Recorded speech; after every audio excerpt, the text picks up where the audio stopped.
Hi, I'm Jennifer Mason, founder of New Heights Cannabis, and I'm super excited to be here today with some fabulous partners who are working with us on our cannabis tourism activities for the industry and recreational cannabis as well as tourism.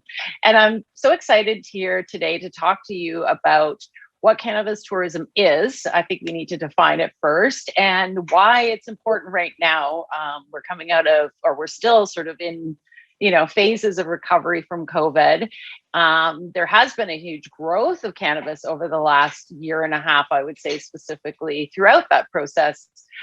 So I'm really excited to speak to each one of you on your opinions on why it's important right now and how this is really going to drive incremental business for cannabis, for tourism, and what the opportunities are and what the market looks like. So without further ado, I'm going to introduce each one of you. We have all of your bios below in the links, but for now, I'm just going to do a quick intro and ask each one of you a little bit of a background on how you came to be here and what Canada tourism means to you for your business and for the industry as well. So we'll start with Chris Bloore, who is the CEO and president of the Tourism Industry Association of Ontario, otherwise known as TIO. TIO has been a supporter of cannabis tourism from the beginning. In fact, we partnered with you on day one. I think it was an AGM in the summer of 2018, 3 or 4 months before legalization. And everyone was saying, what do we do? How do we get in? So I feel like the tourism industry saw the opportunity from day one. And you're very active in tourism recovery because obviously that's been a really challenging situation in the last 18 months. So Chris, tell us, why, what's the opportunity for Canada tourism in your mind? What are your members saying? Why did you guys want to partner with us for this programming? Well, first of all, thanks, Jennifer, for inviting us and for being here today. It's great to have this conversation and talk about what I think of as just as untapped potential and untapped opportunities for us as a country. We've been heavily supportive of Canada tourism and working with yourself, and we're excited about the new research that's going to be coming out that's tailored to discover what people want to do with Canada tourism in Canada and what their expectations are and how they want to be involved. And that's because at the moment it's just such a underutilized part of our industry right now. We've just gone through 18 months of catastrophic consequences for the tourism industry. We've been working hard with our businesses to keep them solvent, to increase revenue streams where they can, to keep members of staff on their team. They've taken on huge amounts of debt. And so now we're looking at this period, we're 18 months into the pandemic, vaccination rates are rising, international travel is about to restart, and people are looking internally and thinking, what can I do? What's on offer for me? And I feel really strongly that Canada tourism is something that as a country and as a province in Ontario, we haven't fulfilled our potential. We haven't developed those products and those experiences that we know that this research is going to confirm that people want to do.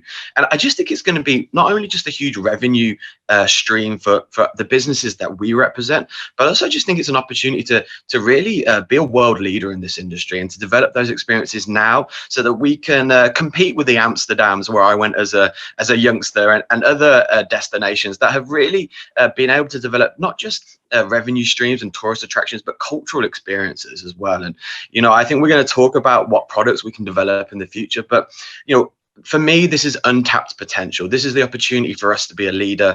And so that's why we're so excited to work with you and have these conversations and expand the industry moving forward. And, my members are often coming to me and saying, Chris, tell me more about Canada tourism. What's the direction of travel? What do we think we can gain from it? What do we think the benefits are? And those legal questions, those regulatory questions are the ones we're dealing with at the moment. There's obviously a nervousness from some politicians that we're trying to deal with, trying to reassure them, looking to other countries to show them what is happening and how this is a safe and how this is a growing part of our sector. And that's something that if we embrace properly and work with industry on the front line, there can be huge benefits for all. And so opportunity, Jen. That's what I think about Canada tourism.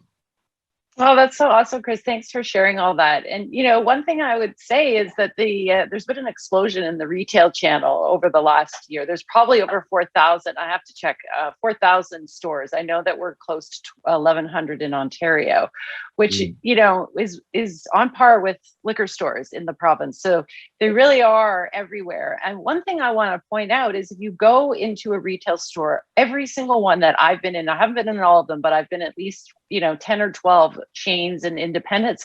And the shopping experience is very classy, very welcoming, very educational. It's not this sort of legacy, image that people have. And this is, to me, the new cannabis. This is the experience. So, if people are unsure of what Canada tourism is going to look like, I think the retail channel set the bar very high, and I think that those experiences are going to grow into other, ways of experiencing the product. Absolutely, Jennifer. And let's just be honest, like the growth in the number of stores, the growth in the revenues that we're seeing month after month, the size of sales during the pandemic has shown that the offer that we're giving to customers is one that's welcomed, one that is enjoyed, and that is growing, and people are sharing their positive experiences. And so that's why it's so important that we grow our industry and give people greater opportunities to take part in Canada tourism and Canada products. And so I think you're absolutely right. I think it was 130 million sales just last month in Ontario alone, and we know that there's even more growth there potentially as well. And so that's jobs, that's more entrepreneurs, that's more taxes for the provincial government. It's just opportunity all around. And I think, we've, as you mentioned, the experience, I think, is something that when people actually experience firsthand, they think it's enjoyable, they think it's safe, they think it's something they want to go back to. And I think we are learning the lessons from perhaps alcohol sales in the past, where we've ironed out the kinks in the customer experience. And so I only hear positive things when people go into cannabis stores in Ontario. And I just think if we're going to have that wider discussion moving forward about expanding the products that are available, I think when people try it, they enjoy it. And I think that's a win-win for us all. Yeah, thank you so much, Chris. I'm going to turn to Susan now to talk about research because, Susan, you are the cannabis tourism expert in Canada right now. You've been doing this, you've been investing your time and your research for the last 4 years. You've received multiple grants from the Canadian government. We've got another one in motion right now for this research study. And so Susan is with the University of Guelph in the Gordon Business School, and she's heading up this research for the New Heights first Canadian cannabis tourism study. So Susan, why is this important? Why do we need to do a Canadian one? Why can't we just look at US data? What do you think people are looking to understand? And what is the report going to show? Okay, well, thanks so much, Jenna. I'm very excited to be here and to share with you some of the insights here that I have. And Chris is absolutely right. There is a ton of opportunity here. And one of the reasons why I feel that research on cannabis tourism in Canada is so crucial is because Canada is the first of the G7 countries to federally legalize cannabis, a substance that has been illegal for so long and taboo and stigmatized for so long. And so Canada is most definitely poised to be a leader in cannabis industry, but also in cannabis tourism. It's true that the States has a very alive and growing and developed cannabis tourism industry. But it's different in the States because it's not legalized at the federal level. And so this makes it a different set of circumstances. This study that we're doing is important because it documents the characteristics of a brand new market segment in the very early stages of a new industry. Of course, that new industry being cannabis tourism in a brand new legal market, right? I can't stress enough the federally legalized market, which is Canada. And so one of the goals of the study is to determine preferences that people have when it comes to incorporating cannabis into a trip or a vacation that they will take.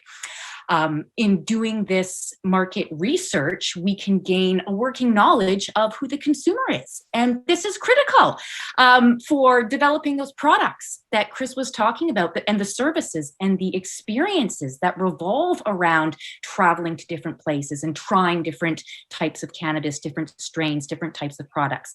This is all going to need to be considered in order to tailor those expectations that the travelers and tourists have when they think about cannabis tourism in Canada. So this data that we're collecting will be used to develop the Canadian cannabis visitor profile.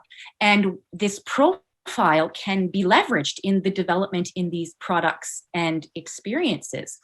And the last thing I just want to share, Jen, is to, or I guess maybe emphasize, is to highlight how there's a spectrum of demand when it comes to cannabis tourism, no doubt. So at one end of the spectrum, you might have those people where they take the trip because the major purpose of the trip revolves around the purchase and consumption of cannabis. That is the sole reason.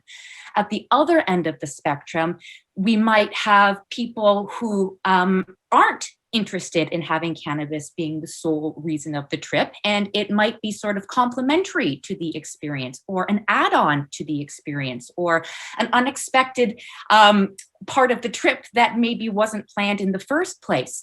So it's important to understand this continuum, which this research will really help us do, so that we can create these experiences that people are expecting. And it's important to highlight that it's not just one experience we're talking about here. We'll be talking, as Chris said, we'll be talking later about the different types of cannabis tourism experiences on offer. And this is key, because this is where the opportunities lie for small businesses, for entrepreneurs to really hone in and meet those needs of the travelers when it comes to combining cannabis in their travel and vacation.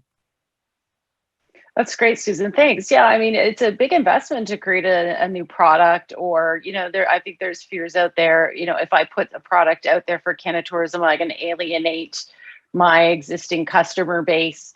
So how do I handle that? And, how do I promote what I have to offer, but not make my entire tourism destination or, attraction or service about cannabis? Like, maybe it's just another element of. So this is a great segue for me to introduce Elizabeth, because I think, Elizabeth, you're providing a solution right now for the industry, the Canada tourism industry. So let me introduce Elizabeth Becker. She is the founder of HiBnb. I honestly, when I heard about your business and met you, Elizabeth, I couldn't have been more excited. I was like, yes, like, this idea that you have really does service a need for Canada, the Canada tourists. And first and foremost, accommodation. But secondly, you've become a hub, really, for anything Canada tourism related, which is great for the traveler, but also, the host of the accommodation on the other end. But then, expanding beyond that, it's a hub of things to do in cannabis. So, you've become basically, a tourism site in and of itself. So with that said, I'm going to let Elizabeth speak. Tell us, how did you come up with this idea? And how's it going? You're still in startup mode, but I think you've made a lot of progress, and we're super excited to partner with you and have you as part of everything we're doing right now. So go ahead, Thank you. Elizabeth. Thank you, Jennifer. It's great to be here, and it's very exciting to be part of kind of the new cannabis economy that's opening up. I also got very excited about the position of Canada as the first G7 country to federally legalize cannabis, and saw it as a great opportunity. And I've had such positive experiences with cannabis myself.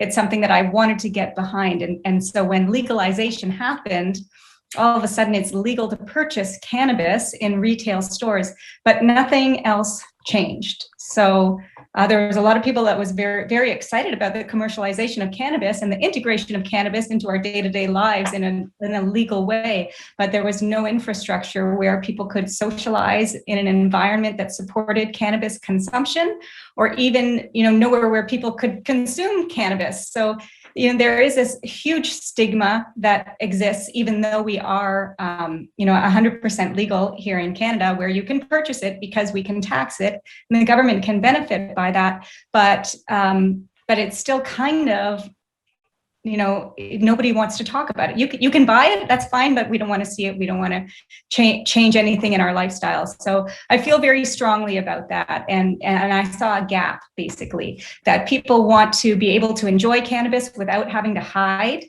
or be ashamed. We're out in the open about it now. There's absolutely nothing to be ashamed about for utilizing cannabis. So, where are we going to utilize it? There's nowhere in public domain where you can consume. And more than that, I find that cannabis has been, it helps make me feel a lot more relaxed, and it helps people bond, I think. So cannabis in a social environment is something that people want as an alternate to the bars. So I created HiBnb so that we can enjoy the normalization of cannabis. I got a little bit frustrated with the legal system. It's legal, but nobody can use it. And so I decided that this is what legal looks like. And I wanted to be a leader in Canada, and Canada has a great position to be a leader. So at HiBnb, you can play high, stay high, or get high. Play high is events or activities or meetup groups. Stay high is obviously accommodations, and get high is advertising in the cannabis community. But what's so exciting to me is the stay high as the play high avenue, because if I'm looking for something to do with my girlfriend on the weekend, have you ever been in that situation where you're saying, well, what do I do? We're going to go to a movie. Are we going to do that? All of a sudden, there are a lot more options if you can go to an elevated improv class or an elevated belly dance class or a meetup group for people who enjoy cannabis, a singles meetup group. Like, there's so many other options that you can do that's not necessarily geared towards the international tourist who's traveling to Canada, but really serves people on the day-to-day community environment, people who want to enjoy cannabis as part of their lifestyle, but it doesn't have to take over their lives. Like, there's so many touch points in our lives where you can have alcohol. You can have a glass of wine at lunch. You can have a beer at dinner. That alcohol is so intensely integrated into our lifestyle. And I think that, now that cannabis is legal, there should be opportunities for people to enjoy cannabis. We're seeing the huge sales. And there's just one other thing that I want to say, which is the low barrier to entry with becoming a host on cannabis events. So anybody can do it. And so I wanted to be able to offer that opportunity for this growing economy that is in the cannabis space. For any Canadian who wants to get involved, they can run a program. They don't need to be a real estate owner to do it. So I find it very exciting. Please ask me any questions if you want. I'm sorry for speaking so much. No, that's great. Thank you, Elizabeth. And you and I both went to a cannabis event that was advertised on your HiBnb under Play High on Saturday night. So it was exactly that. It was funny because one of my girlfriends sent me the invite, and I'm like, oh my goodness, that is one of our sponsors, Kelly's Green Lounge. And she hosted a cannabis comedy festivals outdoor, downtown Toronto, really unique outdoor venue.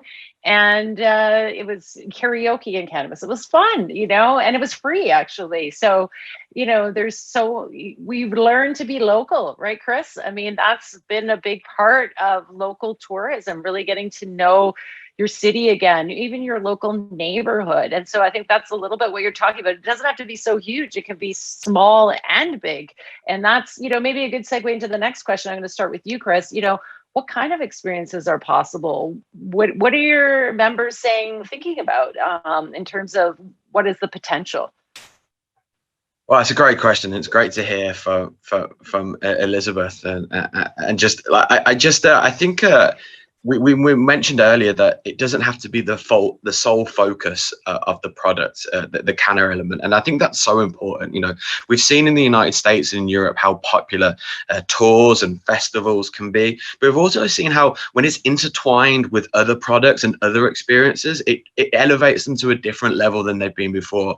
I'm a bit of a history buff. I love to know about what's happening, how a community came together, what happened in that community, how it grew over the years, and I would would love to be able to learn about the history of an area, whilst also experiencing about being able to experience a cannabis product at the same time, and on a tour, on a history tour. I'd love to be able to go to the factory and see how, many of us have probably watching this been to Dublin and gone to the Guinness factory whilst to see how Guinness is made and enjoyed some at the end. I would love to be able to do that across Canada and in Ontario. And I'd love to be able to see how it's made and then enjoy and taste the product and do some taste testing. There's just so much out there that we can learn from pre-existing industries, like particularly wine and alcohol, that I think we just have so much opportunity. And this is why I get so frustrated with some of the false obstacles that are put in the way of Canada tourism. And this is what we're going to see from the research. We know that there is a strong interest from the public to be able to develop these new experiences and take part in them. We know people are intrigued. We know that people, not for everybody, it just won't be the sole focus of their trip is the Canna element. We know that it's going to bring added benefits to towns and cities across the nation if we just start to dip our toes in and be proactive about this. And so what my members are trying to do is, how do I supplement what I do right now with a Canna element? And that's where they're looking to politicians and us in our association to give them the confidence to be able to do that, to give them the regulatory framework to be able to do that and the guidance to do that. And I think it's there, and we're getting inquiries on a daily basis about when's this law going to change, or when's this well, not law, but when's this attitude of government going to change to Canna tourism, and how do we bring the rest of the tourism industry together with us? And that's something what we're trying to do, is trying to bring all our sector associations with us about the benefits of Canada tourism and the importance of Canada tourism, the product development. And so for me, I want to delve into, I want to see how it's made. I want to taste different varieties. I want to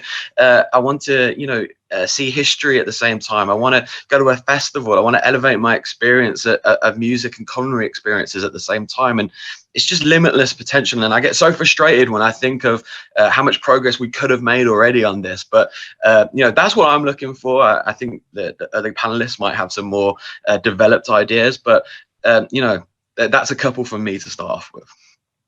That's great. Thanks, Chris. It's very helpful to hear that perspective. Susan, maybe you could talk a little bit about what barriers we can break down with this research. If we think of what Chris is saying, some of these false barriers that are put in our way, how can the research answer that and demonstrate the potential of these experiences and what could be, and that maybe, having this research will shift government attitudes? So what do you say to that? I think that's a very good point, Jen. And in fact, that is the whole mission behind my research in general. This is just one of the many studies that I am involved with that investigates the relationship between cannabis and tourism. My postdoctoral research investigates how cannabis tourism can be a form of social responsibility. So what I've done is I've gone out and I've spoken to the supply side. I've spoken to those people. I've spoken to Elizabeth, to the people who are providing the experiences, the products, to understand their best practices. So Chris, when that study is over and done with, I'm going to be so excited to be able to hand you my report that says, okay, look, this is the industry. Based on my research, this is the industry that is being formed in Canada. And this is what suppliers are saying. And this is what we need to do to have a very safe industry. These are the policies, these are the regulations, because Chris, you're right. I don't think that very much thought, if any thought, was put into the consumption side of the cannabis commodity chain. We have all kinds of regulation and understanding of how the production side works. But when it comes to consumption, we're a little bit less familiar with what's going on there. So this research, it establishes a precedent, it establishes a baseline, and it establishes a degree of normalization. You said it, Elizabeth. Normalization is where it's at.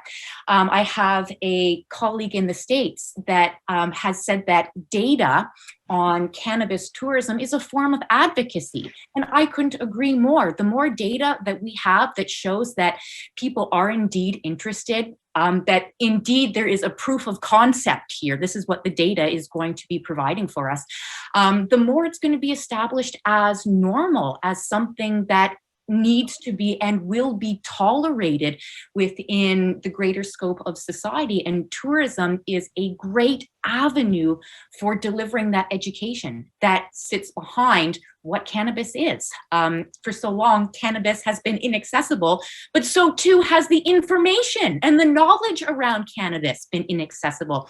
Chris mentioned going on tours and seeing where cannabis comes from, going to farms. Absolutely. Do you know how popular these are in the States? So the elements are slowly coming into alignment in Canada so that those experiences will be available and people can learn and they can expand their knowledge. And quite arguably, I would say that you do not need to be a cannabis consumer, a consumer of cannabis, to indeed be a cannabis tourist and engage in cannabis tourism, because there is such an educational and knowledge-filled element to cannabis tourism.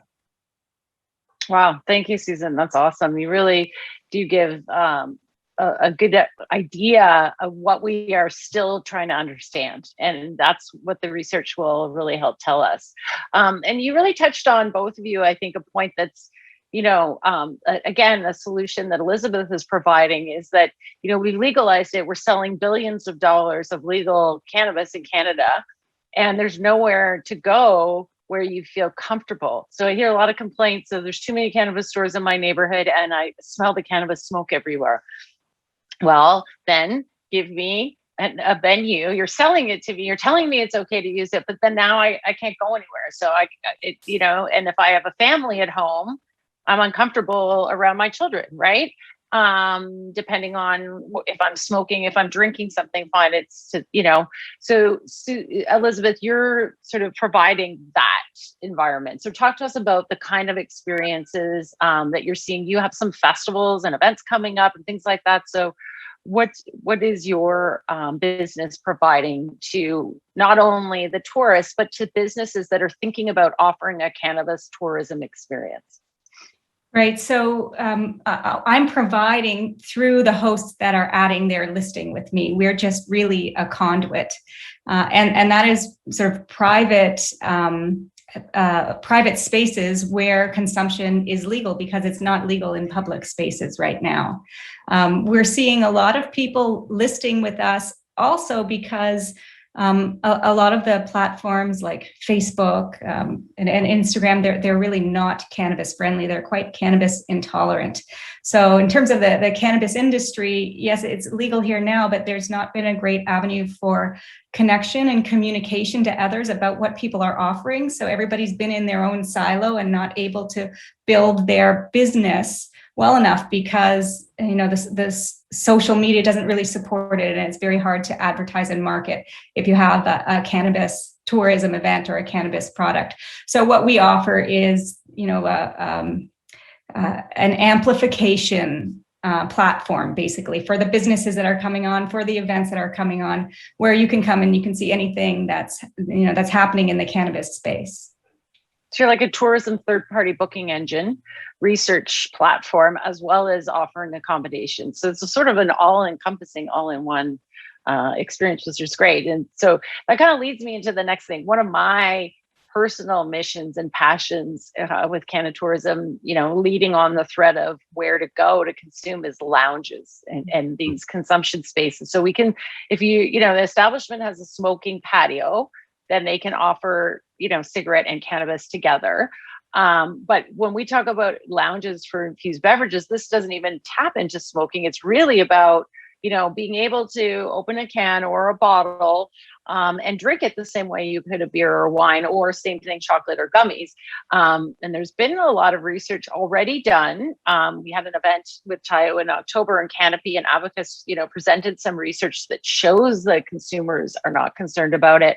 I hear, I know there's a lot of discussion behind the scenes of should we do this? Shouldn't we do this? What do you say to that, Chris? Why should we allow licensed establishments to serve infused cannabis food and beverages? What do you think that'll do for tourism?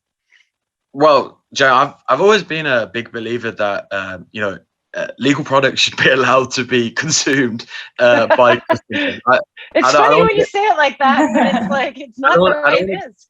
I don't want to get too basic about it, but yeah, I think we've got to get past these hang-ups, and we, of course, have been working very strongly and proactively to work with the provincial government in Ontario to try and get this anomaly corrected. It's just crazy that the way in which the law works at the moment, that Ontarians who want to consume cannabis beverages, or food with their friends, are restricted from doing so in licensed premises or lounges. And they either have to choose to have it at home, and if they're a renter, they may not have the opportunity to do that under their lease, or in a public place like a park.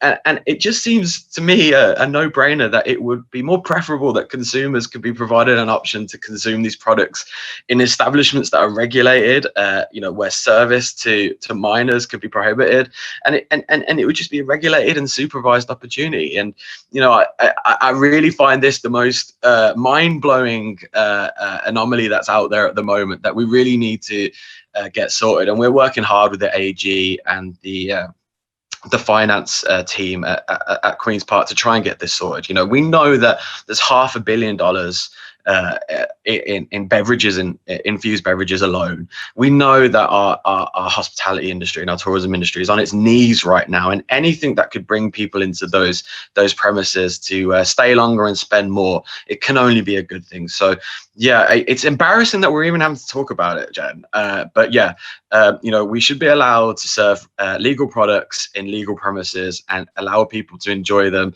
in the warm or AC or air-conditioned areas, instead of having to do them in the parks. Because I can understand why some people feel in public places that they're uncomfortable seeing products consumed. I get that. I don't necessarily agree with it, but I can understand the mindset behind it.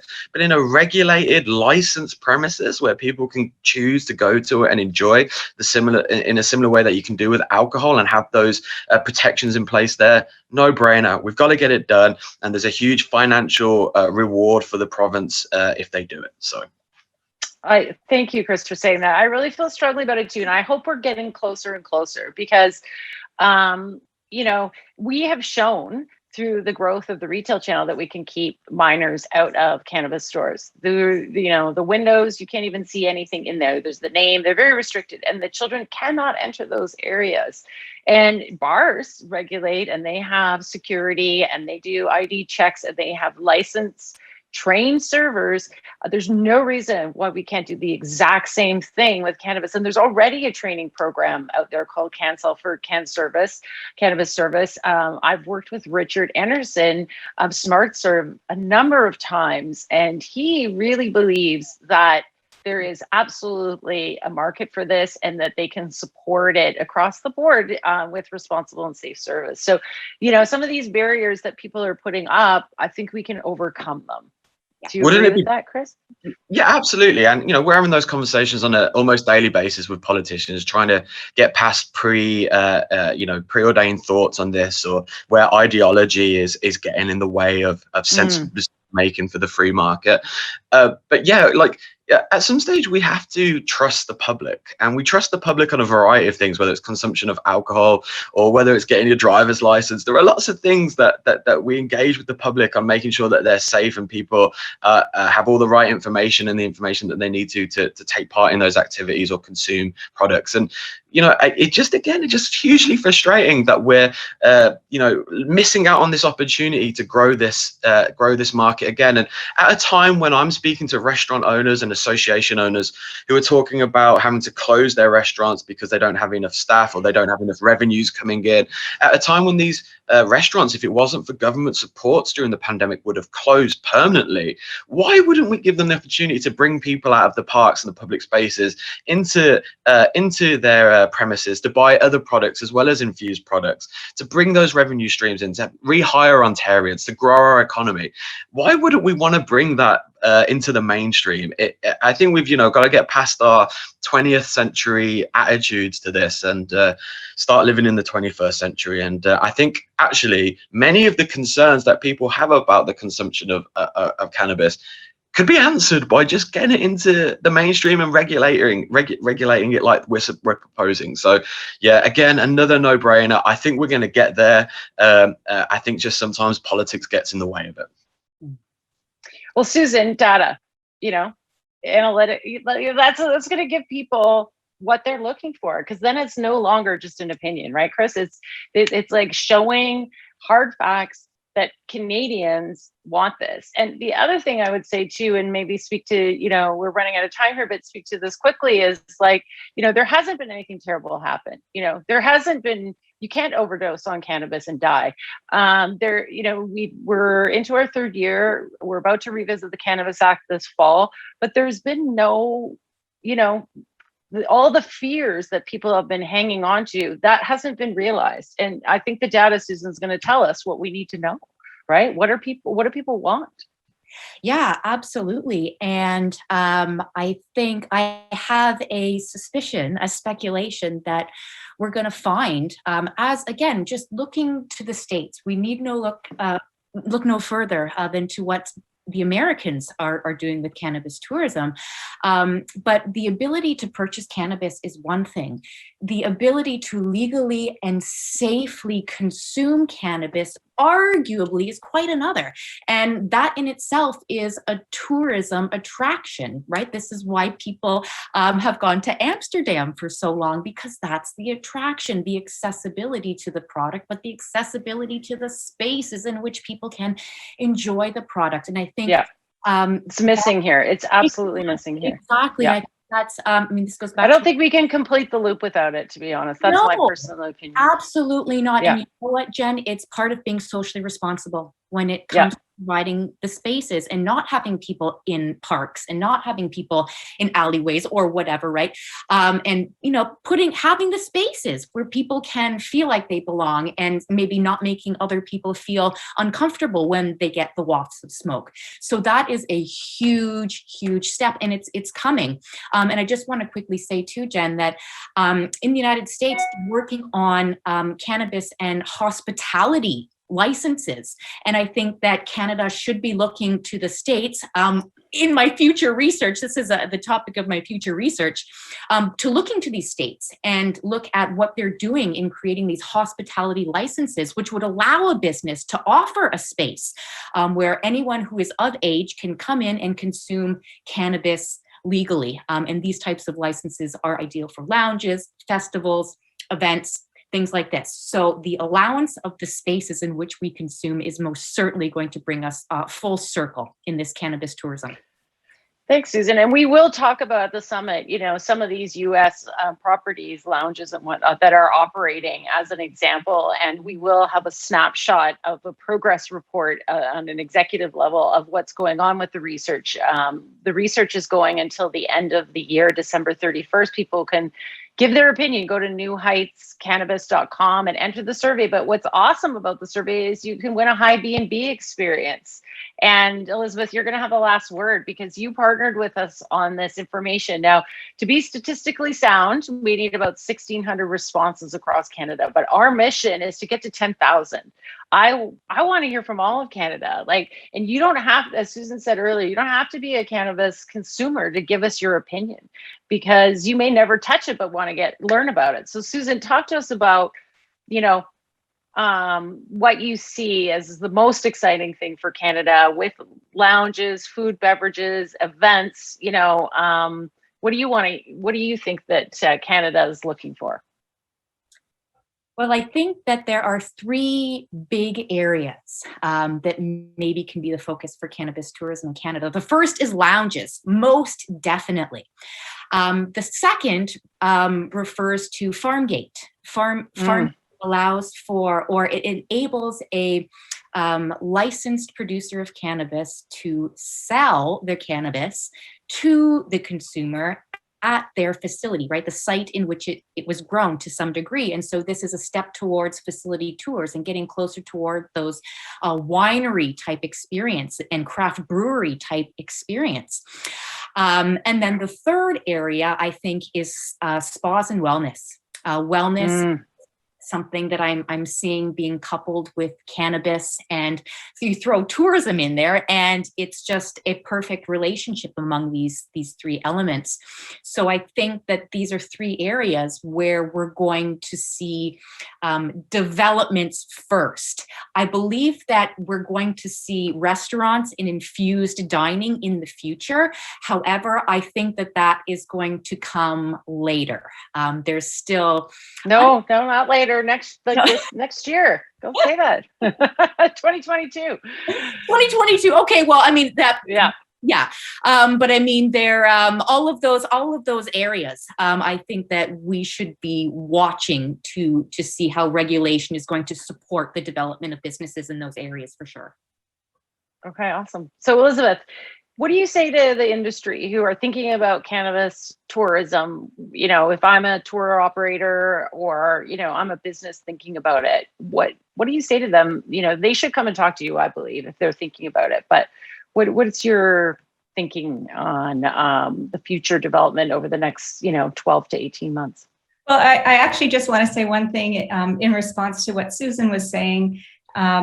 And that's absolutely, we're going to see the lounges open. It's absolutely necessary. In terms of the licensing, we really need to see temporary licenses that come up for events. So for a 3-day event or even a 1-day event, somebody should be able to apply like for a special license. Event permit that you can get for alcohol. You should be able to get that for cannabis. It's absolutely necessary.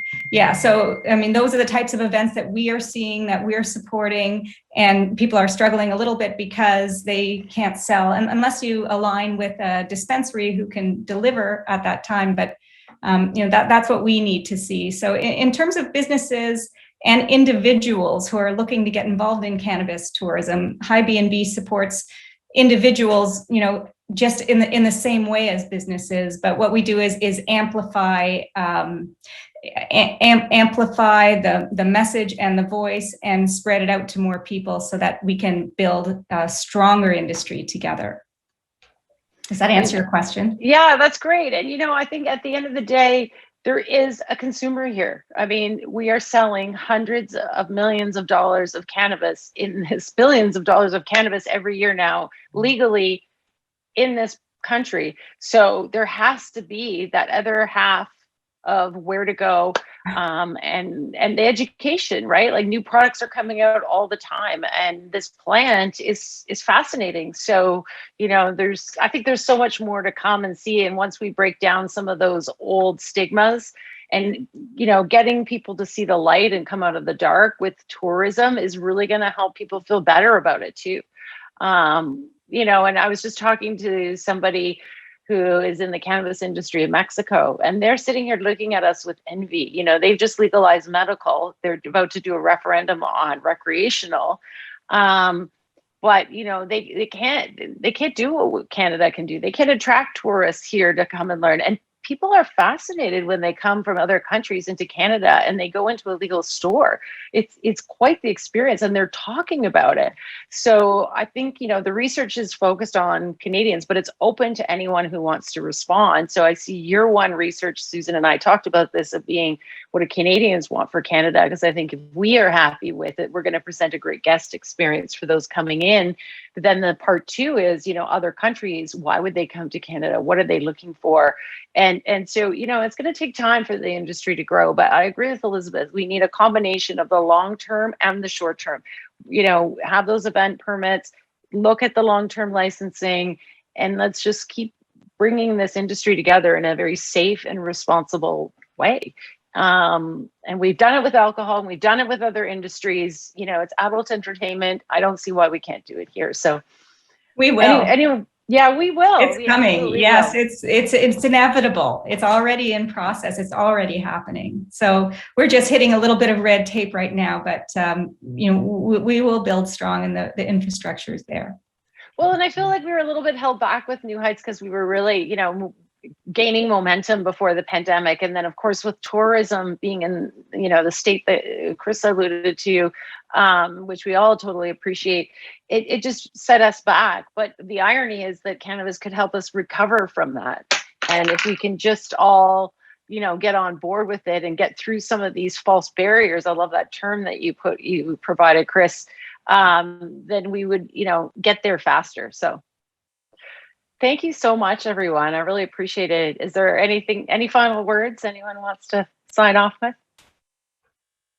I would just say that, we're an ally at TIO, and we're trying to build as many new coalitions and alliances across industry as we can. And I think the broader coalition is forming in support of many of the things we've spoken about on this call today. And it's only a matter of time, but we have to keep up the pressure and we have to be united in our focus. And I think that's what's great about the work you're doing, Jen, and it's great that we have this ability to have this conversation now. And hopefully this time next year, when we're able to meet in person and we don't have to do this on Zoom, we'll be talking about the progress we've made and how we're excited about reaping the rewards of those opportunities that are there on the table right now for us.